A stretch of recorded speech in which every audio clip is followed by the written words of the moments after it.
पिछले एपिसोड में आपने देखा खराब मौसम की वजह से हम माउंट फूजी नहीं जा सके तो माउंट हकोने गए, लेकिन मौसम वहाँ भी खराब होने के कगार पर था। जापान में स्प्रिंग यानी चेरी ब्लॉसम जो कि मार्च से लेकर मई तक रहता है, उस समय इस तरीके के मौसम की किसी को भी उम्मीद नहीं थी। लेकिन हम भी फूजी सैन को देखना चाहते थे। जी हाँ, जापानीज लोग माउंट फूजी को एक तीर्थ स्थान जैसा मानते हैं और ये उनके लिए एक पवित्र और आस्था का स्थान है। इसलिए हम माउंट हकोने के शिंटो श्राइन गए। वहाँ करीब 400 सीढ़ियाँ चढ़कर चुरिटो पगोड़ा के पास पहुंचकर माउंट फूजी को देखा जा सकता था।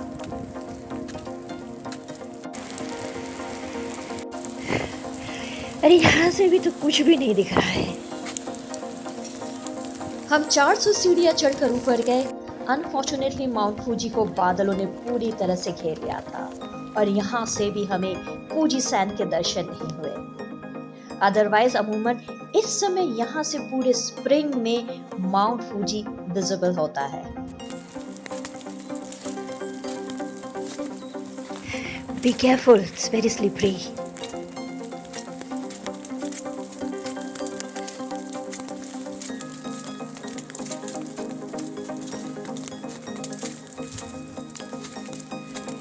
ये है बर्फ की चादर के नीचे फुजियोशिदा शहर। चुरिटो पगोड़ा को 1963 में पीस मेमोरियल के रूप में बनाया गया था।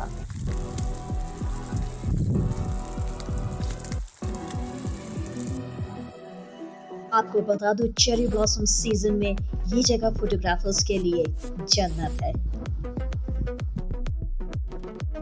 Oh wow, so beautiful.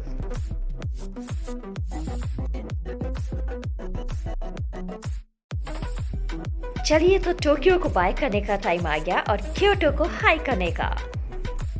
Tokyo station से हमने बुक करके रखा था bullet train for Kyoto.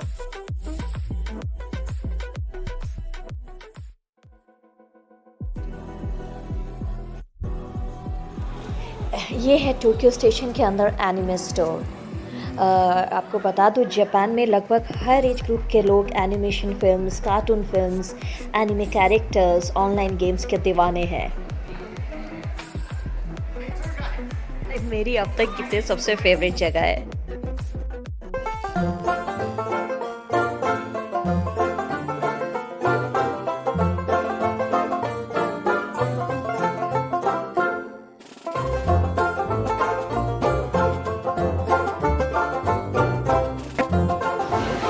The Shin-chan store.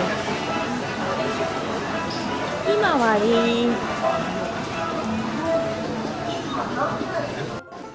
यहाँ के ऐसा लग रहा है जैसे एनिमेशन या कार्टून फिल्म्स के कैरेक्टर्स सच में कोई इंसान है और लोग इनके दीवाने हैं। मैं भी हूँ।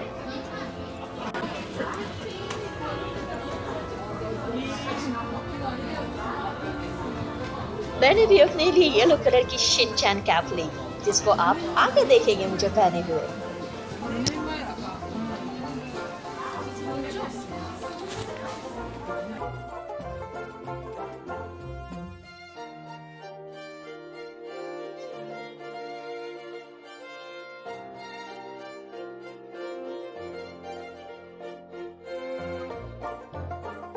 यहाँ आके ऐसा लग रहा है कि पूरी की पूरी दुकान उठा के ले जाऊं।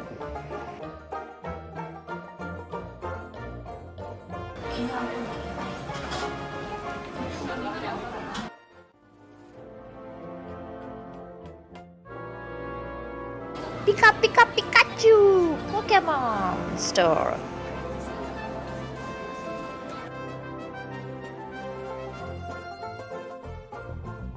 Can find it at Intermiddle Station and the final station. और ये जनाब मिस्टर रोबो मिले हमें स्टेशन में, जिन्होंने हमारी काफी मदद की।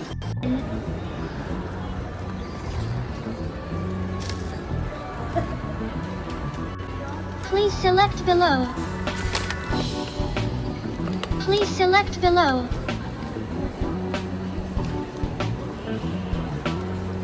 I explain directions first. You must get on the. Wow, what an aerodynamic look. Finally the world famous Japanese Shinkansen यानी कि बुलेट ट्रेन।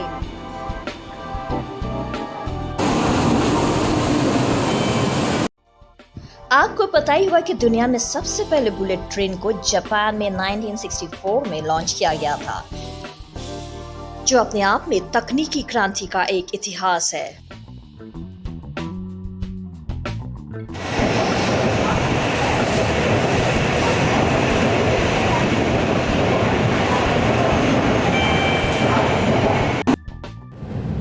कितनी स्मूथ चल रही है। वैसे आपको देख करके नहीं लगेगा कि ये ट्रेन फिलहाल अभी 300 किलोमीटर पर आवर की स्पीड से चल रही है।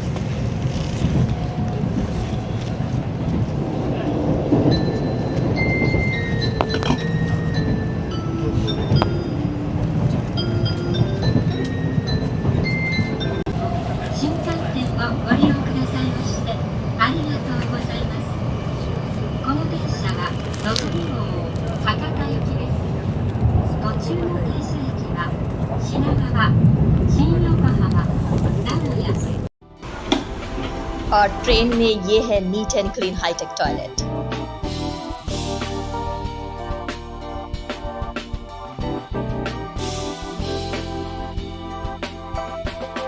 माउंट फूजी आखिरकार बुलेट ट्रेन से टोक्यो से क्योटो जाते हुए चांदी जैसे चमचमाते माउंट फूजी के दर्शन हो ही गए और हमने उस ब्यूटीफुल साइट को कैप्चर कर ही लिया।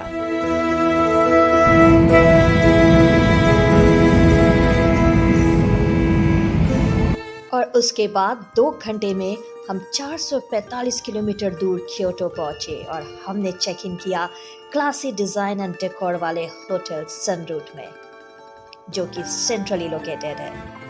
होटल तो फैंसी है लेकिन कमरा बहुत छोटा है। लेकिन ये जो नीचे जो ये चेरी ब्लॉसम है कितना सुंदर लग रहा है और ये सारे मकान बिल्कुल सिमेट्री में। आपको बता दूं कि प्राचीन काल में क्योटो जापान की राजधानी थी।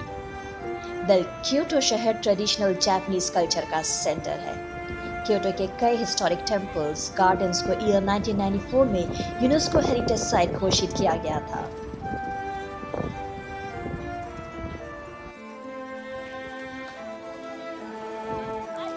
क्योटो में फुशिमी इनारी ताइशा श्राइन वहाँ के खूबसूरत जगहों में से एक है।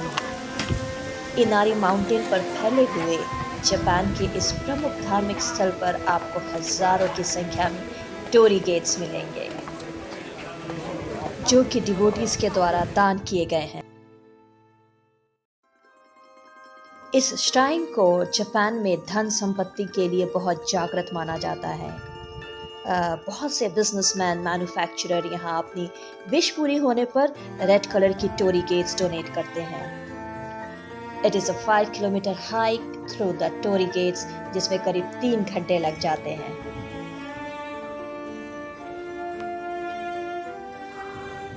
ऊपर आकर यहाँ से पूरा क्योटो शहर दिख रहा है। और आज इस ब्लॉग के बीच में ही आपको बोल रही हूँ कि अगर मौका मिले तो एक बार ज़रूर जापान घूमने जाइएगा। आपके लिए बिल्कुल अलग ही तरीके का एक्सपीरियंस होगा एंड आई एम श्योर आप मुझे थैंक्स बोले बिना नहीं रहेंगे। और जापान का नाम आते ही हमें पारंपरिक किमोनो पहने हुए जापानीज डॉल्स का ख्याल आ जाता है, जिनके चेहरे अक्सर पूरी तरीके से वाइट होते हैं। एक्चुअली ये है गीशा और ये जापानीज फीमेल परफॉर्मिंग आर्टिस्ट है जो डांसिंग, म्यूजिक एंड सिंगिंग में ट्रेंड होती है और जापानीज सोसाइटी में एक अलग और प्रेस्टिजियस स्थान रखती है। ये जगह है गियोन, जो कि क्योटो का फेमस गीशा डिस्ट्रिक्ट है। सड़क के दोनों तरफ चलते हुए ये पारंपरिक लकड़ी के घर है। इन वुडन मर्चेंट हाउसेस को मचिया कहते हैं और ये जगह परफॉर्मिंग आर्टिस्ट गीशा के रहने का स्थान है। जब आप यहाँ आते हैं तो आपको अक्सर गीशा दिख जाएगी, जो अपने काम के लिए निकलती है, लेकिन एक जिम्मेदार फॉरेन टूरिस्ट के हिसाब से डिसेंसी को मेंटेन करते हुए आप दूर से इनको देख सकते हैं और फोटो ले सकते हैं। क्योटो में बहुत सारे free guided walking tour operators हैं, जिनको आप वेबसाइट में जाकर या फेसबुक पेज में जाकर बुक कर सकते हैं। जी हाँ, प्रायर बुकिंग ज़रूरी है। कंफर्मेशन मिलने के बाद आपको एक निश्चित मीटिंग पॉइंट पर पहुंचना पड़ता है और फिर वहां पर आपके गाइड आपसे मिलते हैं और आपको डिटेल में सारी चीज़ें समझाते हुए वॉकिंग टूर पर ले जाते हैं। About 191 टूर खत्म होने के बाद अगर आप चाहे तो खुशी से इनको पेमेंट कर सकते हैं। बहुत से फॉरेन स्टूडेंट्स जो जापान में पढ़ने के लिए आते हैं और इंग्लिश स्पीकर्स हैं, वो हैप्पीली इस काम को करते हैं। These are preserved machiya houses. कितनी साफ जगह है। इस जगह के लिए बोलना चाहूंगी कि it has beautiful preserved architecture which gives the feeling of how Kyoto used to look in the past. So it's very photogenic. ये है Arashiyama Bamboo Forest, a nationally designated historic site and place of scenic beauty.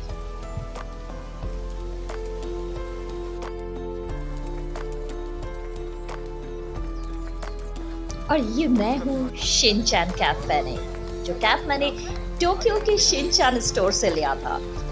Bamboo Forest, Kyoto.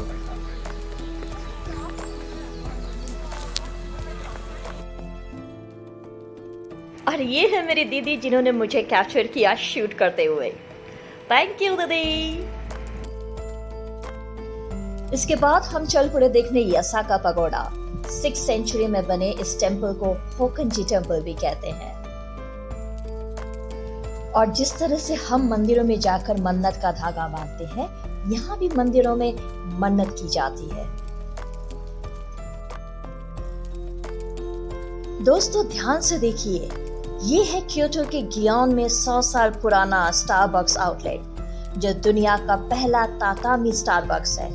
Well, tatami एक प्रकार का mat है जो Japanese लोग flooring के लिए यूज करते हैं। आपको बता दूं, 100 साल पुराना ये स्टारबक्स कभी गीशा की मेजबानी भी करता था।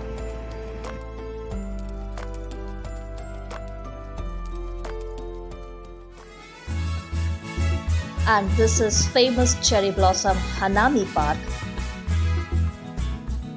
जापान में चेरी ब्लॉसम यानी सकुरा सीजन में लोग फैमिली एंड फ्रेंड्स के साथ इस तरह से पार्क में पिकनिक पार्टीज करते रहते हैं। इन पिकनिक पार्टीज को हनामी कहते हैं।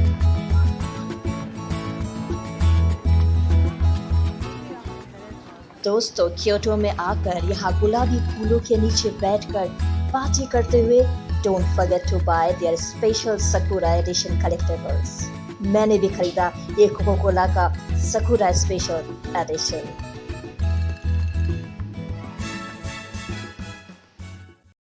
ये जो माउथ वाटरिंग खाना आप डिस्प्ले में देख रहे हैं, वो असली नहीं बल्कि आर्टिफिशियल है, वैक्सी फेक फूड, जिसे संपुरु कहते हैं, यानी खाने का सैंपल। दरअसल सेकेंड वर्ल्ड वॉर में जब बहुत सारे अमेरिकन सोल्जर्स जापान में तैनात थे, तो वो जापानीज मेनू नहीं पढ़ पाते थे। Thus they decided to make visual representation to show people what was on their menu. देख के खुद को रोक नहीं पाई और मैंने भी ली आइसक्रीम। करीब 10 दिन जापान रहने के बाद क्योटो से ओसाका जाने का टाइम आ गया और इस ब्यूटीफुल ट्रेन से हम ओसाका पहुंचे और वहां से वापस दिल्ली। जी हाँ, भारत एयर इंडिया से। तो दोस्तों बताइए, आपको मेरे साथ जापान घूमने में कैसा लगा? लाइक एंड शेयर करते हुए कमेंट करिएगा। मिलती हूँ एक और इंटरेस्टिंग ब्लॉग के साथ नेक्स्ट एपिसोड में। Till then, bye bye, take care.